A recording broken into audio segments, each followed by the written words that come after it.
Bien, vamos a esperar que se sume el resto.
Mientras paso lista, voy adelantando cuestiones. A ver, a ver, a ver.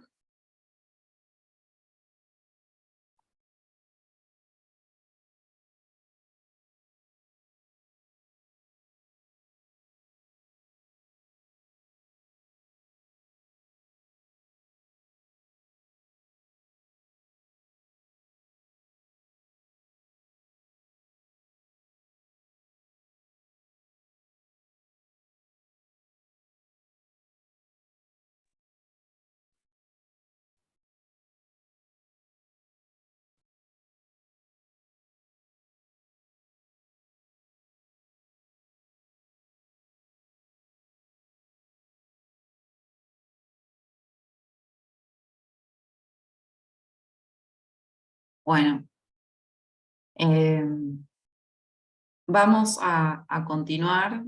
Ojalá Lucas también se pueda sumar, ya que está en tema igual que Antonella, y me ayuden con el resto de la clase.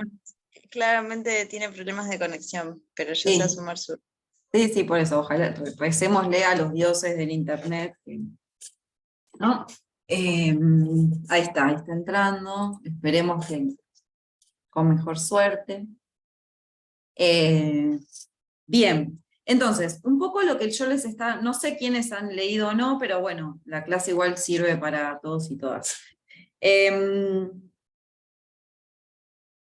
Algunas cuestiones que un poco ya veníamos hablando y que nos pueden servir para la obra. En el texto que leímos de Maraval, y en lo que estuvimos hablando en la clase anterior, hablamos, bueno, de la idea esta de la dimensión del teatro, como una concepción del barroco, de la vida como teatro, de la teatralización de la vida, la idea de personaje, de disfraz, ¿se acuerdan? Como que las personas como actores, la realidad como disfraz y demás. Y acá es muy claro, en La vida de sueño hay ejemplos clarísimos, como por ejemplo, ¿se nos ocurre a alguien algo? Un ejemplo donde eso es muy... Y cuando a él lo hacen creer de pronto que vivió toda su vida como príncipe y nada que ver. Lo dopan nomás, lo manipulan y él no termina por saber cuando lo vuelven a mandar al lugar si es sueño, si es verdad, si qué onda. Bien, pero hay otro ejemplo mejor todavía, que cierra más con la hipótesis del teatro. ¿Se les ocurre? Lucas o... Cuando lo encierran por primera vez. No, hablo de otro personaje, hablo de Rosaura. Rosaura tiene 3 identidades. Primero que aparece está como vestido un... de hombre.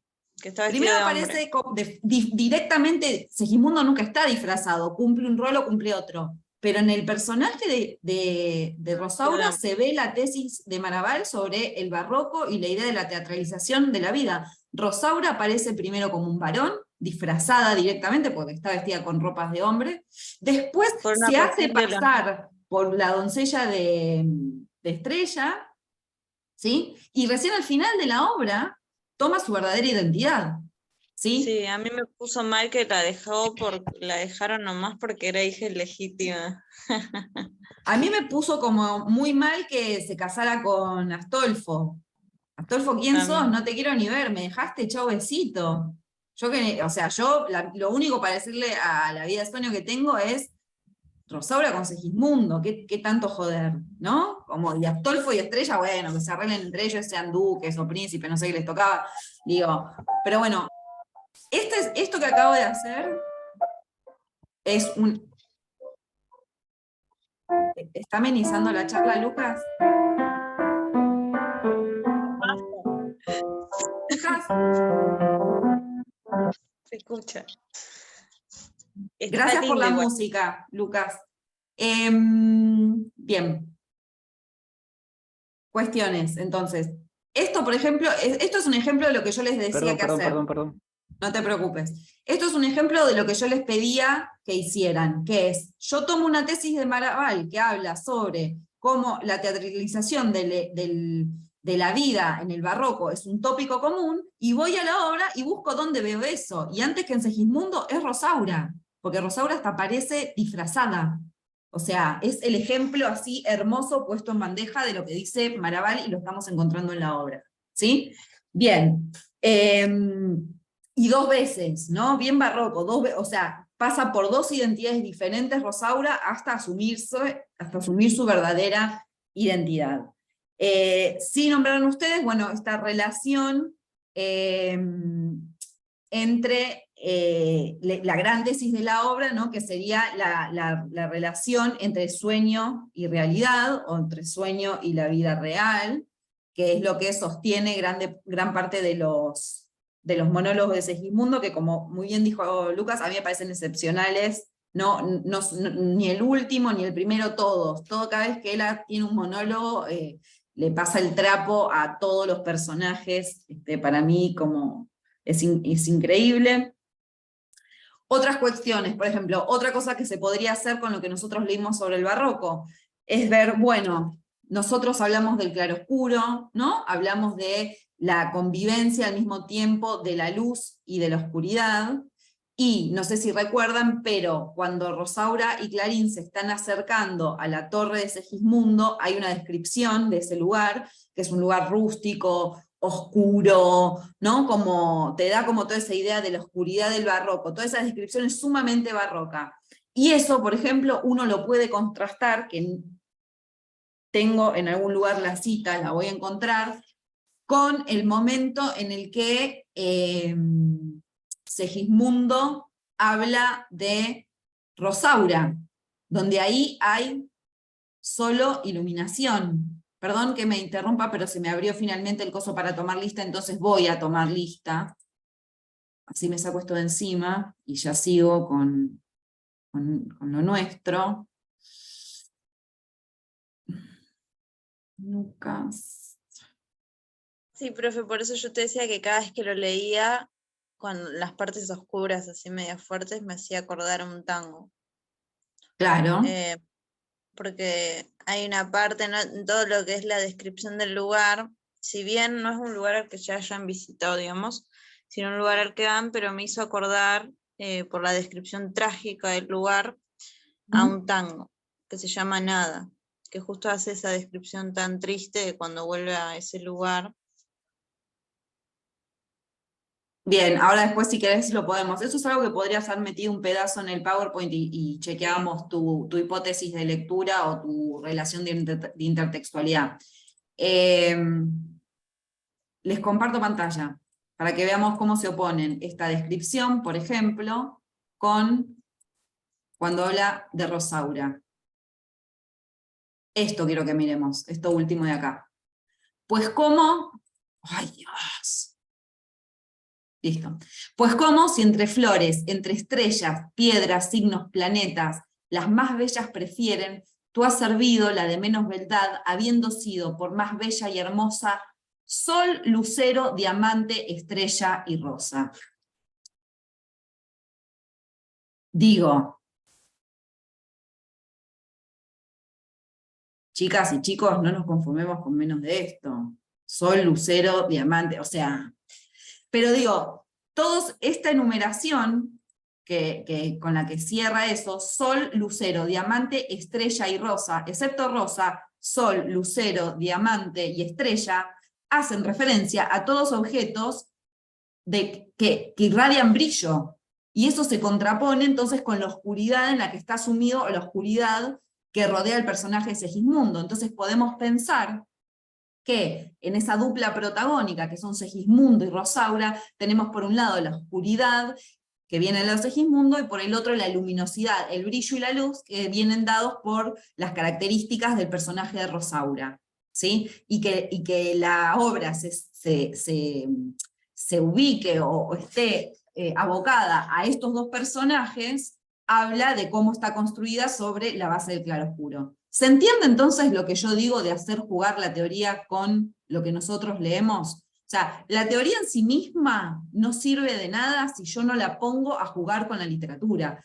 porque es como dos carriles separados, ¿no? Como, ahora después veo lo que estás poniendo, Anto. Digo, Menganito dice esto, dice esto, dice esto, bueno, y leo la novela, o leo la obra de teatro. Bueno, pero ¿qué pasa en el medio?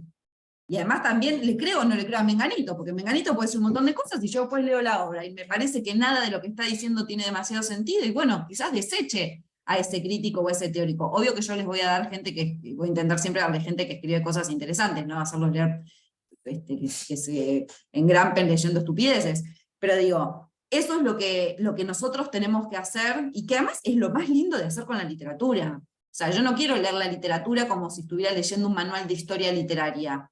No me interesa eso, me interesa meterme en el texto y buscar palabras, recursos literarios, contraposiciones de ideas, ese tipo de cuestiones. Sí, Antonella.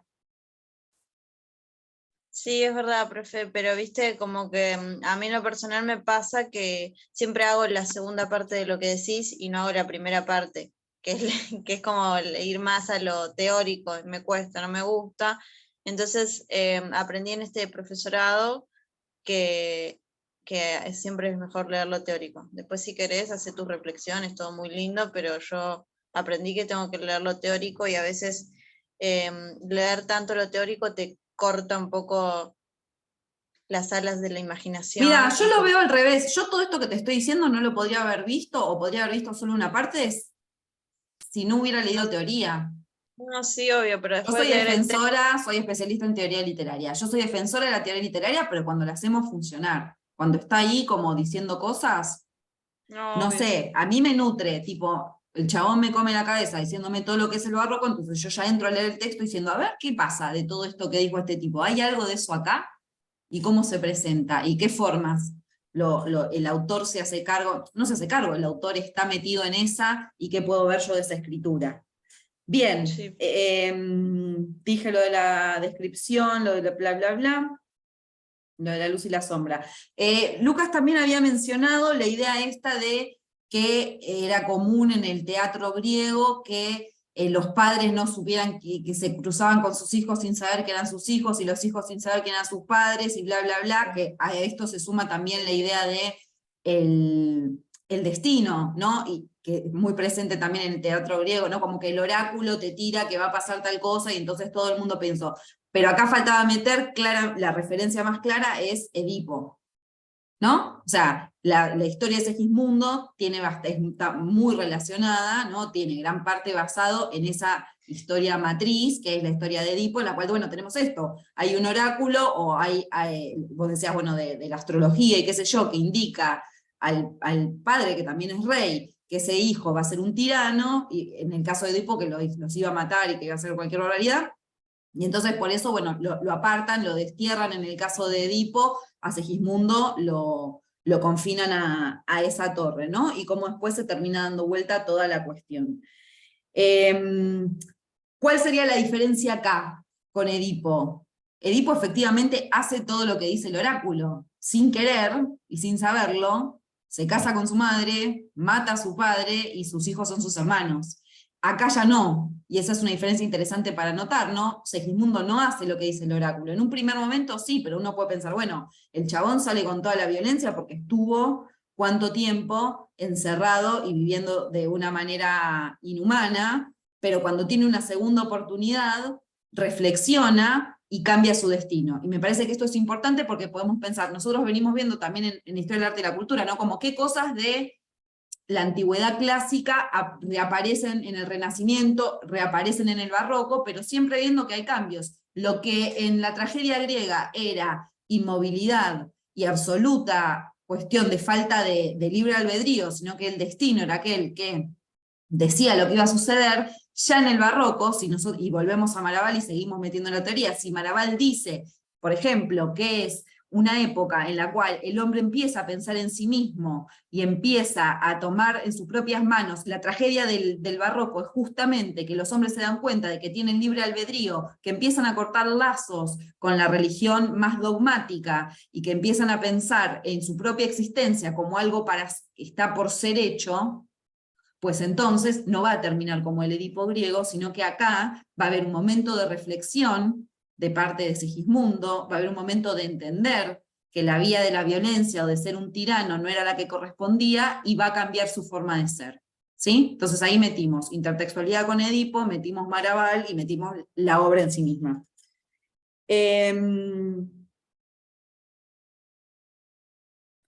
Otra cuestión que me parece interesante que podemos pensar en relación con esto que hablamos de la oscuridad y de la luz, tenemos que ver que la oscuridad y la luz refieren a un sentido que es el de la vista, y vamos a ver que durante toda la obra, si la leen, los que no la han leído, los que no la han terminado de leerlo, lean pensando en estas cosas, marquen, subrayen, tiren ideas, si tienen para contarme en la clase que viene, excelente, tienen que ver con el sentido de la mirada, ¿no? Entonces, en esta obra lo que prevalece por sobre los otros sentidos es el de la mirada, ¿sí? Eso es un tipo de análisis que uno puede hacer. Hay obras donde está más fuertemente un sentido que el otro y que desenrolla un montón de cuestiones. Bueno, acá es el de la mirada y lo podemos pensar en relación con esta cuestión de la luminosidad y la oscuridad en el barroco. Se miran, te vi y pasa tal cosa, te miré y tal cosa, Segismundo dice muchas veces sobre eso. El tema de la mirada también es importante en cuando hablamos de los disfraces de Rosaura, porque digo, ella se caracteriza a vista de otros, los otros creen que ella es tal cosa de acuerdo a cómo la ven, cómo ella se presenta. Las ropas de Segismundo son totalmente distintas, ¿no? Cuando está con esas pieles ahí tirado en la gruta, que cuando es príncipe, ¿no? Cuando lo sacan a probar a ver qué onda y él hace todo mal en un punto. Entonces, mirar la cuestión está en relación con el sentido de la vista. Sí, Anton. Justo decir eso, ¿no? Que él a veces para prevenir, obviamente el castigo siempre es peor, ¿no? Porque a él en algún punto es un castigo lo que le hacen sin él haber hecho nada. Y también es interesante ver cómo aquello que piensan que lo va a domar o lo va a contener, y estas represiones que se hablaba un poco del, no me acuerdo exacta la palabra, ascetismo, algo así puede ser, que es esta cuestión, bueno, no me acuerdo el nombre, pero que las prohibiciones de esta rama de la filosofía que como que prohibía algunas cosas, ¿no? Que llevaba lo de la religión, esto por ejemplo del ayuno y estas cuestiones de reprimir, que después terminaba explotando, porque es lo primero que hace cuando está de príncipe, se las remanda. Sí. Entonces eso me parece. Y después lo otro, lo del final, que en algún punto el hecho de mostrarse humilde, ¿no? Porque si bien, y esto ahí un poco se ve lo de que hablamos de lo monárquico, ¿no? Porque en realidad no sé si eres tanto fiel al padre o fiel al rey, eso no lo entendí bien. O sea, si bien el padre es el padre, pero el padre es el rey. Él me parece que también entiende ahí al final la carga que él tiene por ser rey. O sea, si vos vas a ser rey, tenés que además hacerte cargo de eso, no solo como vos como persona ser una mejor persona, sino además cumplir tu función como corresponde. Como para mí tiene que ver con eso. Un poco ahí se ve lo de lo monárquico, que como que él entiende eso y hasta lo último como que nada, le dice, bueno, acepta un poco lo que decís o de qué sé yo, y el padre cuando ve que él es humilde, no es que se lo saca al trono, sino que se lo cede. Entonces me llamó la atención y habla mucho sobre la relación entre padre e hijo, ¿no? Que a veces, al fin y al cabo, es como un tira y afloje, ¿no? Que se ve en la obra, en la Sí. que si bien se da, porque él después, ¿por qué lo trae también? Eso yo pensaba, digo, él en algún punto tiene la esperanza de que el hijo no se comporte así, y es gracioso porque él es responsable de lo que es el hijo, y hace una gran metáfora de que a veces no se ve eso, ¿no? Está bien, yo entiendo lo que vos estás diciendo, pero ese es, o sea, ese es un análisis que va más hacia el lado psicologizante, que yo mucho no conmuto con eso, vos igual lo podés hacer, pero siempre respaldada con algún tipo de teoría y no de decir como la historia del padre, o que yo como tirado así, porque digo, uno tiene que tener, cuando uno analiza literatura, tiene que tener fuentes que confirmen o sustenten lo que uno está diciendo, ¿sí? Me parece, vos podés hacer una lectura que tiene, hay mucha gente que la hace, que tiene que ver con la psicología, y que yo me juego la cabeza que los psicólogos deben haber leído La vida de sueño, y deben haber agarrado Freud y La vida de sueño, y deben haber hecho un montón de cosas. Si a vos te interesa, está bárbaro, pero tenés que agarrar Freud, o tenés que agarrar Lacan. ¿Se entiende? Digo, como siempre, como tener atrás un Sí, por respaldo eso teórico. por las dudas no lo dije en la nota, pues si iba en el de la nota. Por eso te digo, esas cuestiones están perfectas, pero uno siempre tiene que tener un respaldo para lo que está diciendo. Quiero cerrar entonces lo que les venía diciendo nosotros pasamos entonces de la idea barroca de la luz y de la mirada, de la luz, perdón, y la oscuridad, de ahí yo empecé a hablar de la preeminencia del sentido de la vista a lo largo de toda la obra, y para terminar de convencerlos y de anclar mi hipótesis de lectura en la literatura, les tiro una cita que dice Segismundo cuando la ve a Rosaura: su luz me ciega.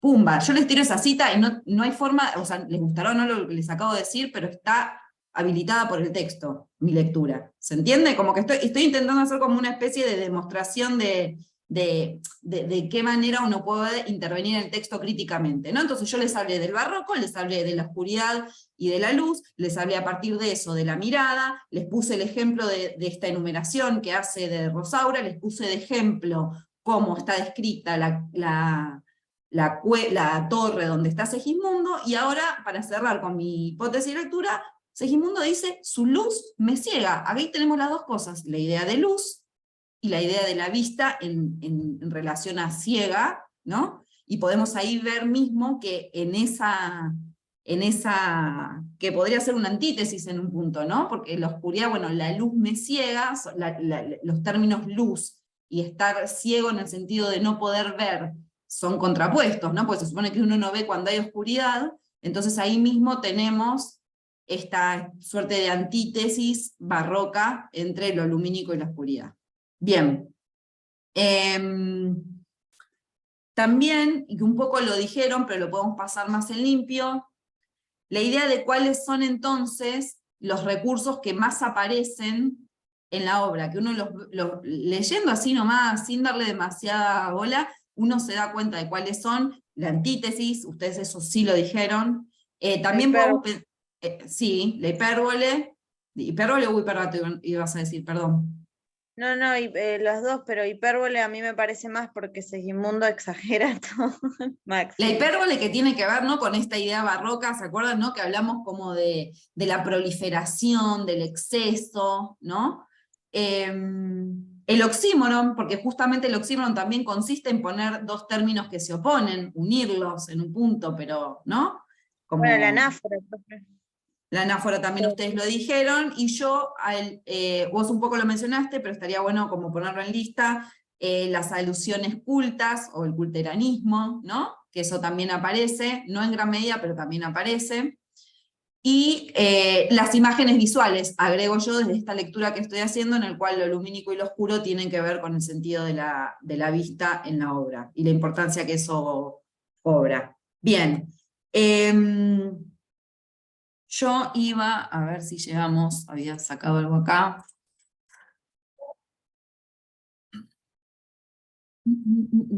Sí, a ver. Bueno, Lucas ya leyó el famoso ¿Qué es la vida? Un frenesí, que me parece hermoso. Eh,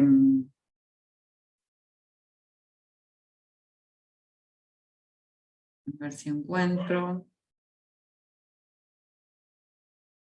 Esta también la había leído Lucas, el que empieza con "hay mísero de mí y hay infelice". Esperen.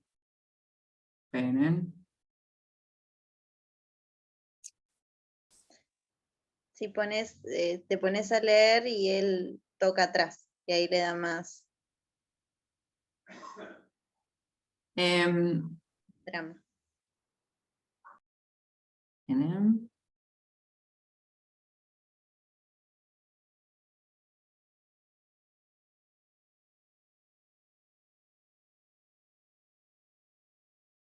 Podemos hacer un mini análisis, a ver, ahí encontré lo que les quería mostrar, que es una parte de lo que leyó Lucas, de uno de los monólogos de Segismundo, el que yo le dije que empieza en la escena segunda, que es: descubre Segismundo con una cadena y la luz vestido de pieles, ¿no? Es decir, él ya salió, experimentó lo que es la vida afuera de su prisión y vuelve a ingresar, ¿no? Y acá se empieza a quejar de lo que le pasó.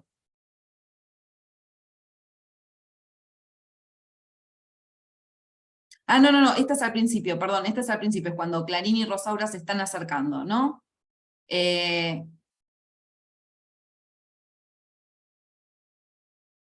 Acá tenemos lo que yo les decía de la descripción del lugar donde habitaba Segismundo, la oscuridad y la cuestión barroca, ¿no? Lúgubre. Rústico nace entre desnudas peñas, un palacio tan breve que el sol apenas a mirar se atreve. De nuevo el verbo mirar, de nuevo la idea de sol, que no está, o sea, de oscuridad. Con tan rudo artificio, la arquitectura está de su edificio, que parece a las plantas de tantas rocas y de peñas tantas que al sol tocan la lumbre, peñasco que ha rodado de la cumbre. ¿No? O sea, esta descripción es tremenda. Y tiene que ver con todo esto que veníamos diciendo. Pero quiero llegar acá.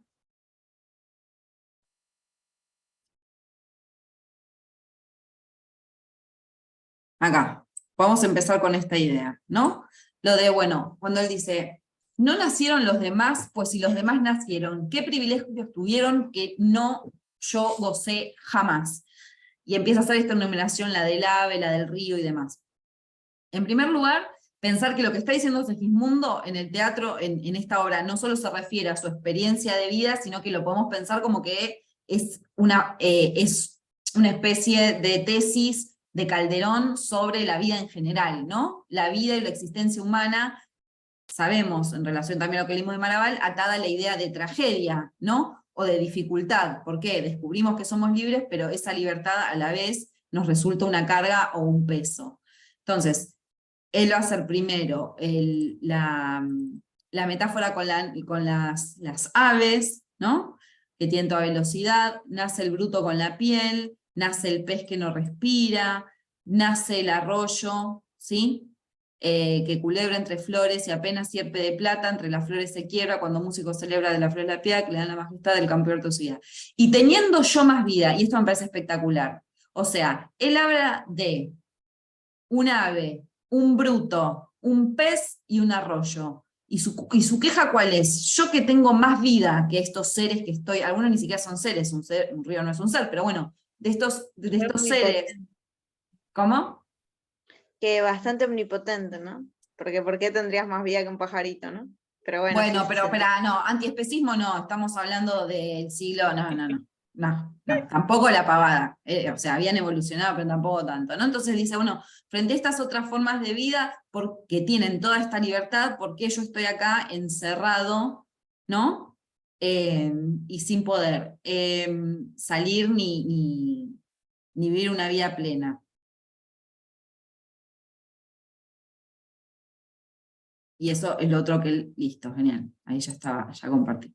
Bien, otro de los temas que deberíamos pensar es el de la identidad, ¿no? Dijimos que en el barroco los hombres empiezan a plantearse cuestiones humanas, a pensar en lo humano, y eso genera también como un cimbronazo en la forma de percibir la identidad de los demás. ¿Se acuerdan que el texto de Maraval termina diciendo que eran todos seres egoístas al final, que era la primera cultura de masas y bla, bla, bla, que lo vimos la otra vez. Bueno, un poco tiene que ver con eso, ¿no? Como cómo la identidad de estos seres se percibe de una forma ya no tanto comunitaria, sino como sumidos o ensimismados en sus problemas, en sus pesares, en sus tragedias y en sus dificultades, ¿no? Y eso lo tenemos en Segismundo, lo tenemos en Rosaura, que está ahí como una loca yendo a buscar venganza de Astolfo, ¿no? Aunque después se termine casando y adiós al feminismo ahí con Rosaura.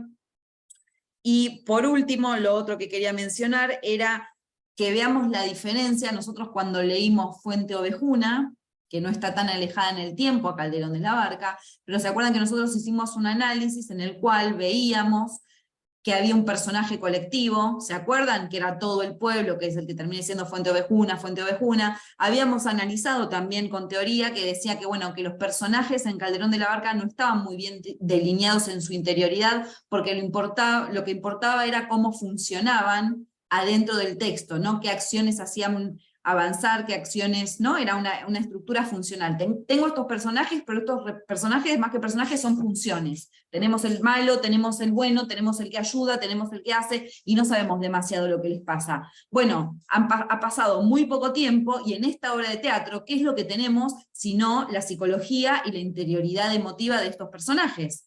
Acá no es tanto la acción en sí, más que sacan a Segismundo, hace cagadas, lo guardan, lo vuelven a sacar, y qué sé yo, o sea, no hay tantas acciones en sí mismas, pero sí lo que tenemos es un constante hablar de los sentimientos y los pensamientos de estos personajes. Entonces me parece muy interesante, ya que leímos esas dos obras, poder compararlas y pensar, bueno, claramente están escribiendo diferente. El paso del tiempo entre un autor y el otro, y las miradas que había, y cómo Calderón sí está bien arraigado en un barroco mucho más oscuro y profundo y existencial que Lope de Vega, ¿no? Esa diferencia que ahora los que ya leyeron, que ya leímos Cuento de Buena, ¿la ven lo que estoy diciendo?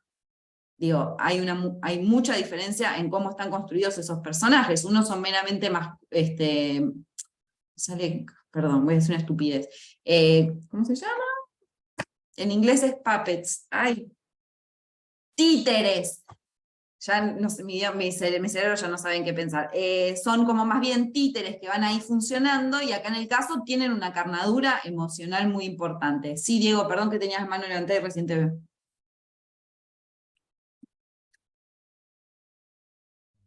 Sí, que estaba buscando los archivos. ¿Se escucha? Habla fuerte. Sí, que estaba buscando los archivos, o sea, de la obra, pero no lo encuentro en el Chamilo. ¿Qué archivos?